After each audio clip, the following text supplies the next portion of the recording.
una estocada contra el multilateralismo, que es una de las condiciones más importantes, diría, para enfrentar un problema planetario, un problema global como el cambio climático, que según los científicos no solamente ya llegó, sino que además se está acelerando más de lo que hubieran pronosticado.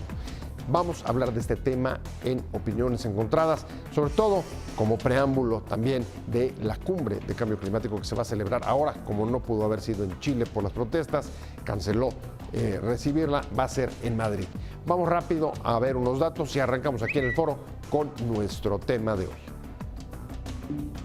El abandono de Estados Unidos del Acuerdo de París es una estocada para los esfuerzos mundiales contra el cambio climático, del que queda por dilucidar la profundidad y el tiempo que tomará a la comunidad internacional resentir el golpe y reaccionar en favor del planeta.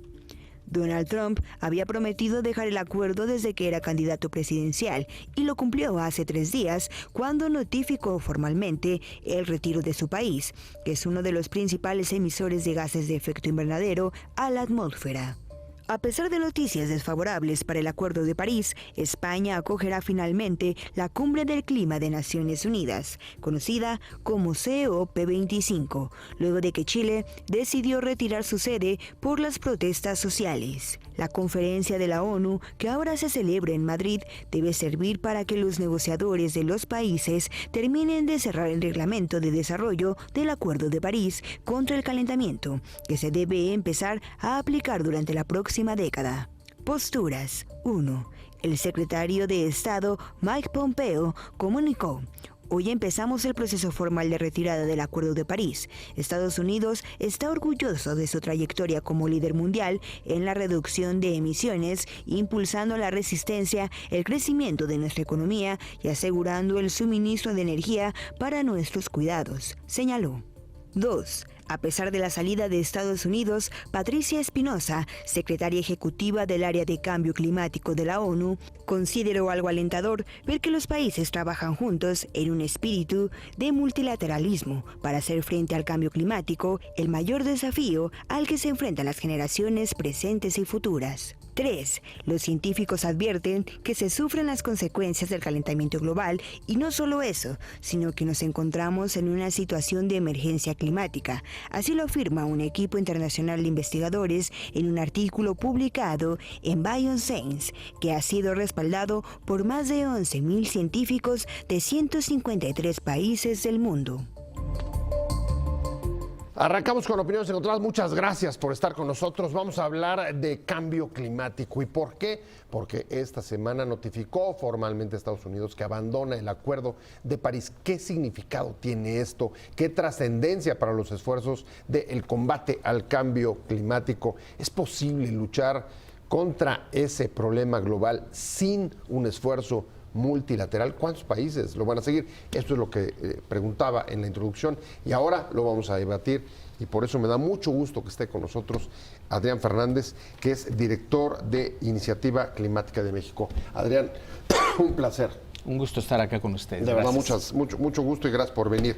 Sandra, ¿cómo estás? Muy bien. Un placer. Sandra Guzmán, como siempre. Usted ya la conoce, amiga de este programa y experta en asuntos de cambio climático. Un placer estar aquí. Muchas gracias. Gracias. Adrián, ¿cómo ves? Empezamos con esa pregunta. ¿Qué significado tiene que se vaya? Que haya notificado formalmente Estados Unidos que abandone el Acuerdo de París. Bueno, un pasito rápido antes del anuncio del abandono y que ahora va a empezar a avanzar. La llegada del presidente Trump y sus políticas con respecto al cambio climático, el principal impacto inicial es que perdió el mundo la maquinaria diplomática y financiera que los Estados Unidos tenían desplegando en cambio climático, en favor del combate al cambio climático en la administración Obama, especialmente en el segundo mandato. Recordemos que 7-8 meses antes del Acuerdo de París hubo el anuncio del gran acuerdo entre Estados Unidos y China, en donde los dos principales emisores del mundo, las dos más grandes economías, dijeron vamos a echarle ganas a combatir el cambio climático. Después de ese posicionamiento político y ese anuncio, nadie en su sano juicio en París iba a decir yo voy en contra de ese gran acuerdo. Entonces, eso lo perdimos. Y acompañado a eso, en el caso de México, nos tocó a varios como funcionarios durante 20 años, trabajar de manera colaborativa con Estados Unidos y ver el tremendo despliegue diplomático que hacía Estados Unidos, el Departamento de Estado, el de Energía, la Agencia de Protección Ambiental.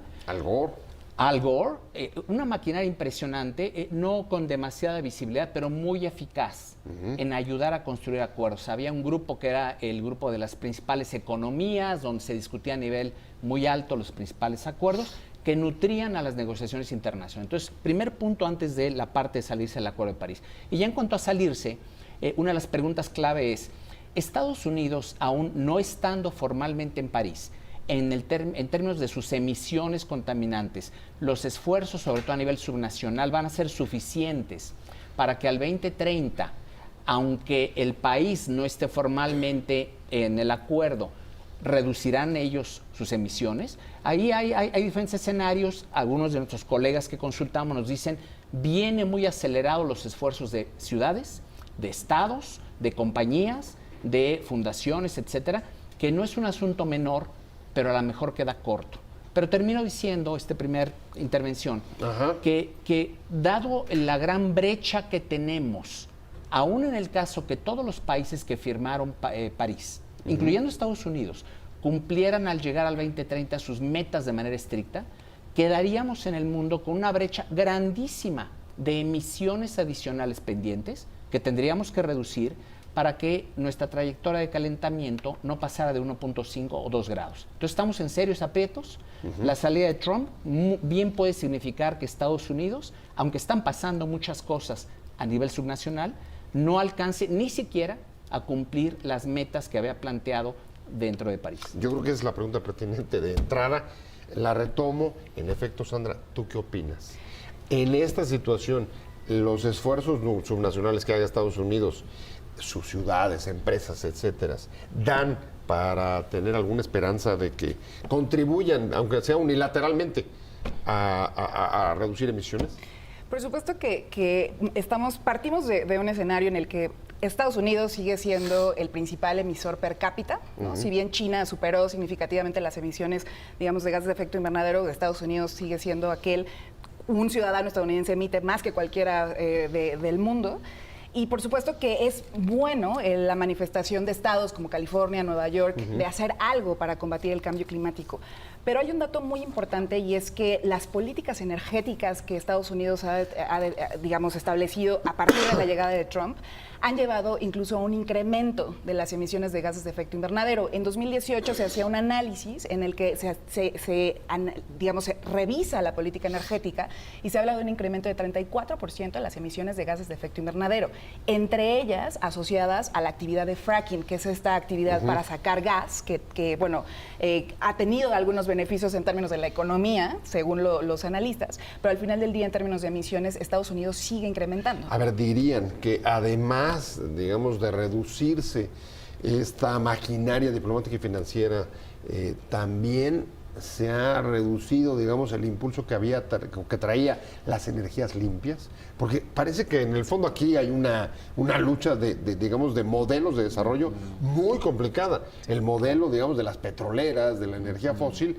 y el de energías limpias, y no sé hasta dónde incluso estén influyendo en términos de presiones o de cabildeo en los congresos y, por supuesto, en el gobierno gringo. ¿Cómo ves tú, Adrián? Bueno, muchísimo. Siguiendo lo que mencionaba Sandra, hay una serie de políticas emprendidas en Estados Unidos desde el Ejecutivo, por parte de Trump, en donde ha venido sistemáticamente revirtiendo muchas de las iniciativas del presidente Obama, que muchas eran de mediano y de largo plazo, pero que eran ley. Pero sí, principalmente el sector energético. Es uno de los más afectados, indiscutiblemente. Ahora, lo que hay que señalar también es que hay literalmente docenas de litigios emprendidos por muchos actores no gubernamentales, grandes fundaciones, contra prácticamente todas las políticas del Ejecutivo. Entonces, cuando él anuncia cosas, no en automático ni todas las cosas se van a consumar. Pero en algunos casos, como el que menciona Sandra, el fracking, es un hecho que ha venido dándose un impulso a este tipo de energías fósiles y en vez de sumarse desde el Ejecutivo a acelerar la penetración de renovables, que por los precios comparativos de todos modos siguen creciendo. Texas, el caso de Texas es emblemático. La capital planetaria de los combustibles fósiles es el campeón de energía eólica en Estados Unidos. Y si no fuera negocio, pues el gran capital tejano no estaría metido en eso. Pero sí estamos asistiendo, digamos, a una lucha de fondo de modelos de desarrollo y el impacto que esto está teniendo en decisiones políticas. Déjenme ir una pausa. Hablando del abandono de Estados Unidos del Acuerdo de París con Sandra Guzmán y con Adrián Fernández. Adrián, me quedé contigo. A ver, en efecto, Estados Unidos se fue diciendo, me voy, pero no crean que no tengo interés en el cambio climático, vamos a seguir haciendo esfuerzos. Esto puede jalar la lucha contra el cambio climático, digamos, a través de esfuerzos unilaterales, porque da miedo si ese va a ser la pauta que puede dejar la salida de Estados Unidos. Bueno, un peligro real en la parte geopolítica es que algunos países que están encontrando, digamos, dificultades y retos importantes en avanzar en su propia implementación de políticas para reducir sus emisiones. A ver, de hecho son muy pocos los que han cumplido hasta ahora con el Acuerdo de París. O el avance, digamos, es... el avance, como sí. sea, porque estrictamente hablando, el periodo de cumplimiento es del 2020 al 2030, pero ya se ve en todos los países, ya se puede tomar un pulso. ¿Cómo van? Si empiezan o no a avanzar. Y es dificilísimo, hay que decirlo, porque hay que cambiar inercias, inversiones, formas de trabajo de décadas y décadas. Bueno, pero entonces es el momento de vigilar precisamente la adecuada implementación de las promesas. Y ahí es en donde uno de los peligros que en mi opinión existen es que algunos países ante esta dificultad de cambiar digan, no hay prisa, si uno de los mayores contaminadores del mundo no está haciendo nada, van a resurgir quizás los argumentos de decir, ¿por qué vamos a sacrificar al país mientras otros no hacen nada y se benefician de seguir contaminando? Ahí hay que señalar de manera muy, muy clara. Muchas de las políticas que, por ejemplo, México debe de implementar, como apoyar las energías renovables aceleradamente, no implican sacrificio, al contrario, vamos a ahorrar muchísimo dinero. Y esto hay que decirlo con toda claridad para que nadie trate de revisitar ese argumento de que ¿por qué sacrificarnos cuando otros que contaminaron más no están haciendo su parte? ¿Por qué? Porque nos conviene hacer esfuerzos, no sacrificarnos, ponernos las pilas, implementar buenas políticas públicas, dar certidumbre a la inversión privada y avanzar aceleradamente. En efecto, el argumento de Estados Unidos es el que acaba de decir Adrián. Él dijo, bueno, yo me voy, pero lo voy a hacer a mi manera, a mis tiempos, de acuerdo a mis necesidades. ¿Qué país hoy, cuando argumente de este modo, le van a poder criticar? Y yo creo que ahí también... ¿Eso puede hacer que se desfonde el Acuerdo de París? Hay dos puntos muy importantes. Por un lado, es cierto, Estados Unidos representa el 15% de las emisiones planetarias. Y si lo ponemos en una suma, digamos, hay otros países que también podrían hacer, digamos, compromisos importantes y ¿China? que podrían ayudar. China, por supuesto, es un país al que hay que seguir, digamos, impulsando porque es el principal emisor, digamos, en términos generales.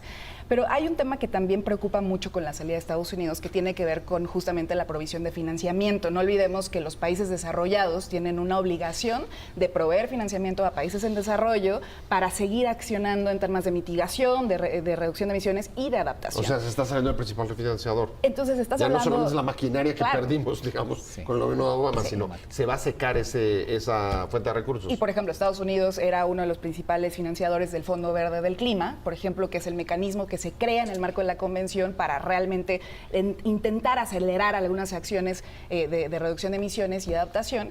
Y Estados Unidos, al reducir su financiamiento, por supuesto que afecta, digamos, el desarrollo de varias actividades. Pero yo creo que sí hay que hacer un balance de muchas de las acciones que se están haciendo en otros países, digamos que sí van a ser contrapeso. Y ahí, por ejemplo, en Europa, digamos, aunque hay algunos liderazgos tímidos, ¿no?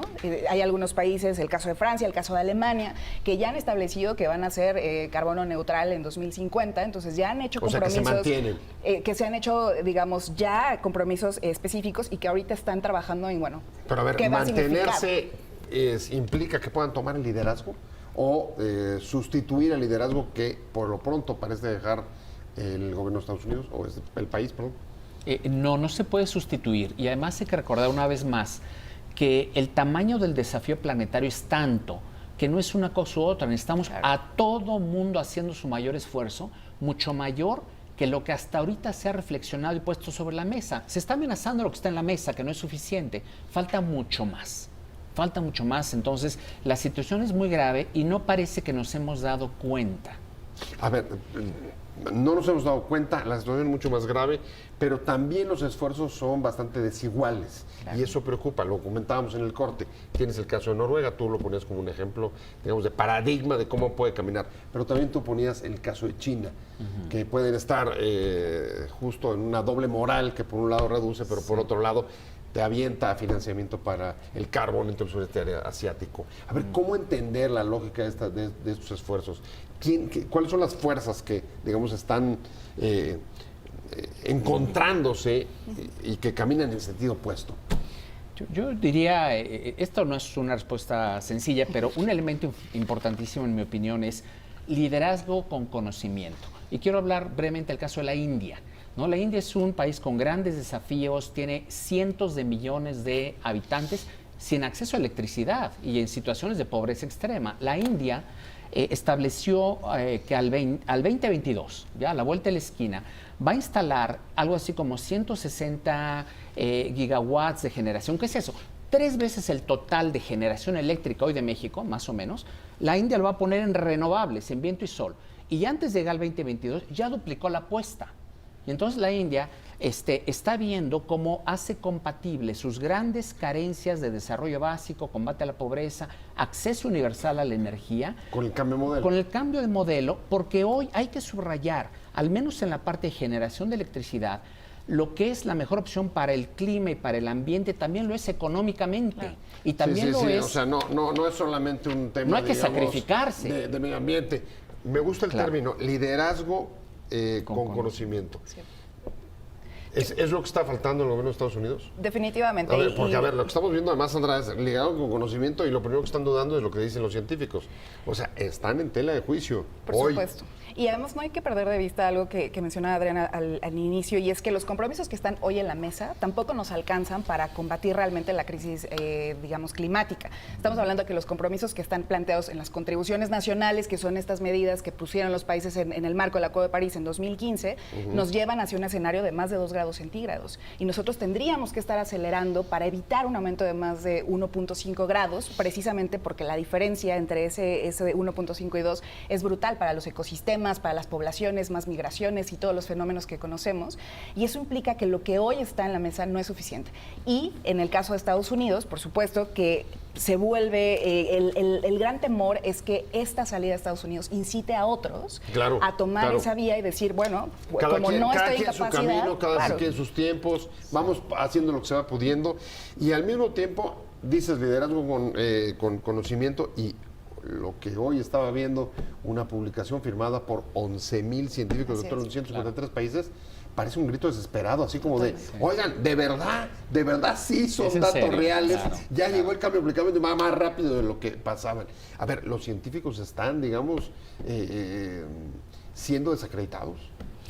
Yo creo que ya no.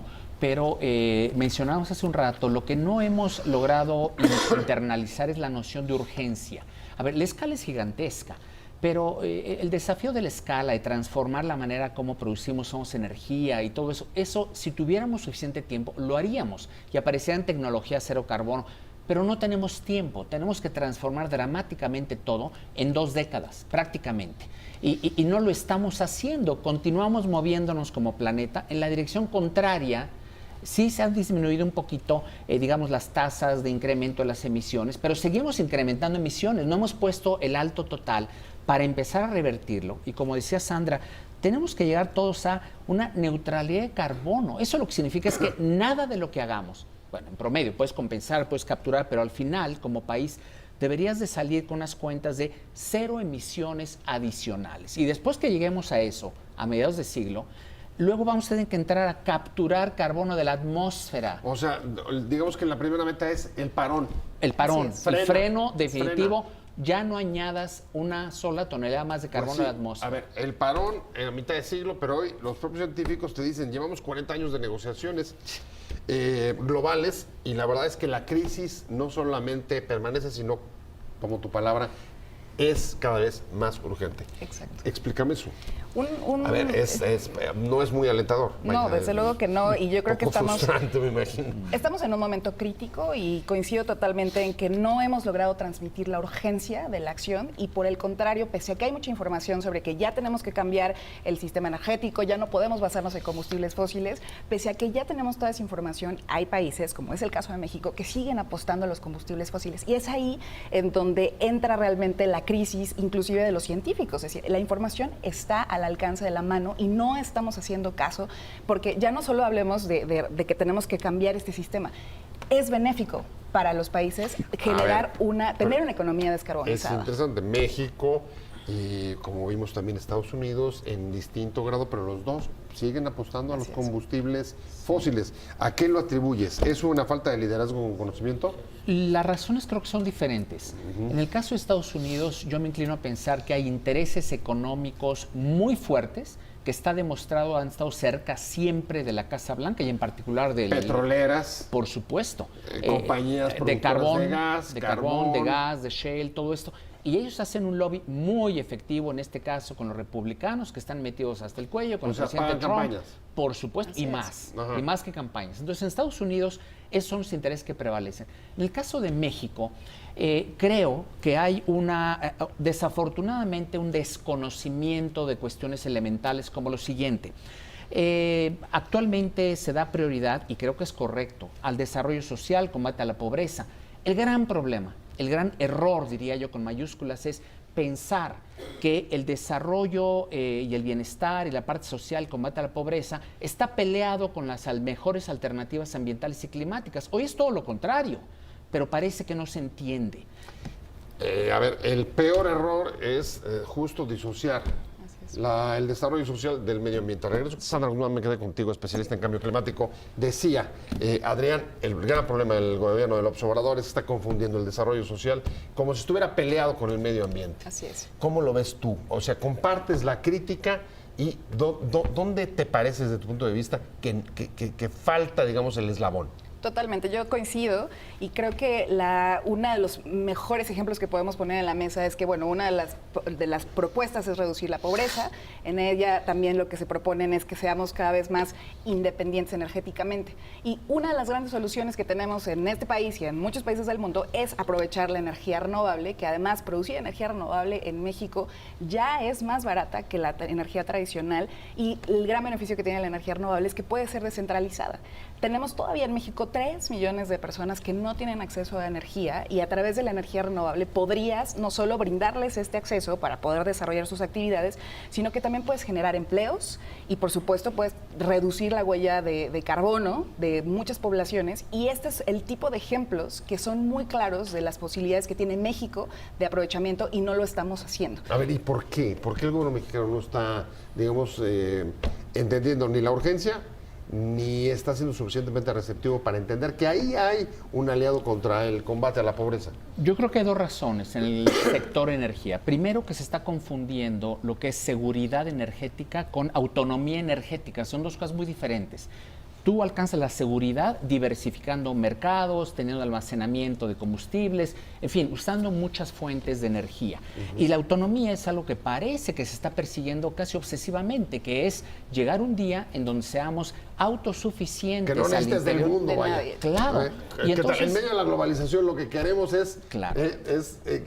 La autarquía, vaya. Así es. Y en el momento en que el mundo está cambiando en el tema de energía y que tú le apuestas, por ejemplo, a las refinerías y llegar un día en donde seas autónomo en producir tus combustibles, ojalá que no llegue ese día, porque eso significa que nos vamos a quedar con un grupo de refinerías que no llegarán ni a 5 o 10 años de uso cuando el mundo cambió. Decimos, ¿y ahora qué hacemos con ellas? ¿No? El famoso caso de los activos varados, ¿no? La otra cuestión que está entorpeciendo gravemente el sector de energía es que pareciera que todo parte de un modelo ideológico, sin importar el costo, y es el Estado tiene que ser el que domine, el que controle, el que expanda, el que monopolice una vez más la producción y distribución, en este caso de electricidad. Si perseguimos eso de esa manera, con empresas que son hasta disfuncionales, anacrónicas, etcétera, y que producen electricidad al doble o triple de otros actores que saben cómo hacerlo mejor, nos va a costar carísimo, más allá de que estemos de acuerdo con la obsesión de que sea el Estado en vez de los privados, etcétera. Pero a ver, ¿es un problema ideológico o es un problema de, digamos, nostalgia del Estado fuerte que en algún momento descansó en, ¿no? Por supuesto en la energía, en el petróleo, la electricidad, CFE, los grandes baluartes? Por supuesto que es una visión anacrónica y a mí me parece que hay que analizar este círculo vicioso, ¿no? Porque lo que está pasando actualmente es, en la parte de los recortes presupuestales, en esta política de austeridad, es extracción de recursos para inyección al sector petrolero, un sector que ya no somos la potencia petrolera que solíamos ser en los años 60 y estamos apostándole a un tipo de energéticos que va a dejar de ser rentable en 15, 20 años a lo más. Y sin embargo, lo que estamos generando con estas refinerías, pues, es mayores emisiones de gases de efecto invernadero, mayores afectaciones al ambiente que nos van a costar, ya nos están costando al presupuesto. Lo que están diciendo ustedes es, están proponiéndose soluciones, digamos, con caducidad para 3 días. Así es. Sí, y aquí, además de que no es rentable, aquí los economistas les gusta mucho el término de costo de oportunidad. Si nos sobrara el dinero, bueno, pues vamos a aventurarnos a hacer refinerías y todo lo que se nos ocurra. Pero cada peso que invertimos en algo que no nos va a servir, que no va a pagar su inversión, estamos quitándole dinero a otras grandes necesidades, que incluso son parte de la plataforma del actual gobierno. O sea, yo coincido con las grandes metas sociales y demás. Es un imperativo, sin duda. Nada más que hay que hacer las cosas bien hechas. No por tratar de solucionar ese problema vamos a quebrar al país, porque además no vamos a alcanzar esas metas porque algunas de las políticas que estamos instrumentando son totalmente equivocadas. Ahora, cuando ponen sobre la mesa el término de ideología, también se aplica a las respuestas que el propio gobierno da, por ejemplo, cuando tiene que enfrentar pues litigios, amparos, como ha sucedido con varias obras importantes de este sexenio, entre ellas una directamente del tema que estamos hablando, la refinería de Dos Bocas. ¿Es también una reacción ideológica, te parece, Sandra? ¿O cómo la calificarías?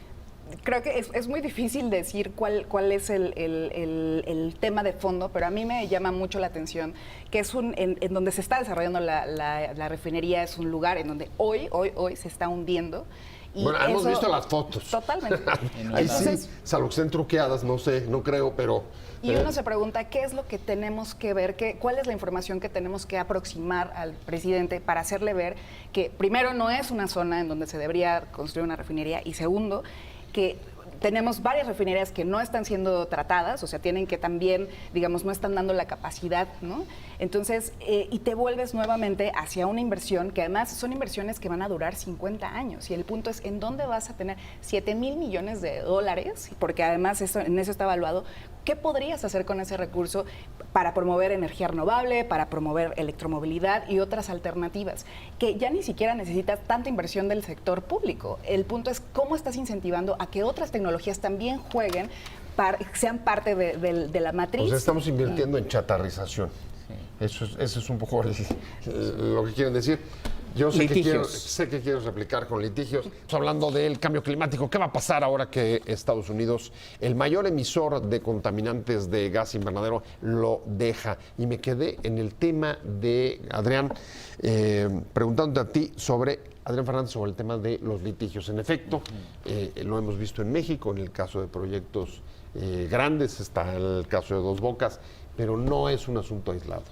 Mira, si pensamos por un momento en todas las democracias modernas, pensemos Estados Unidos, los países europeos, hace décadas que hay una gran cantidad de litigios de diferentes actores involucrados, partes interesadas en conflictos, en asuntos, incluyendo en muchos casos asuntos ambientales, en donde ya sea los ciudadanos, las empresas, llevan al gobierno a las cortes porque hay un desafío sobre ciertas decisiones. Eso siempre ha ocurrido. En Estados Unidos hay cientos de casos. Ahorita el presidente Trump está demandado literalmente en docenas de situaciones que ha intentado hacer. Bueno, sí. En México empezamos a ver más y más esto que es una tendencia mundial. Y yo he visto que algunos grupos no gubernamentales empiezan a proceder con litigios. En mi opinión, lo que están buscando es que se asegure el cumplimiento de la ley que México tiene. Yo estoy seguro que los jueces no le van a dar la razón a cualquier actor interesado solo porque tiene una idea loca por perjudicar al gobierno, por boicotear al gobierno. Entonces, lo vamos a ver más y más cada día.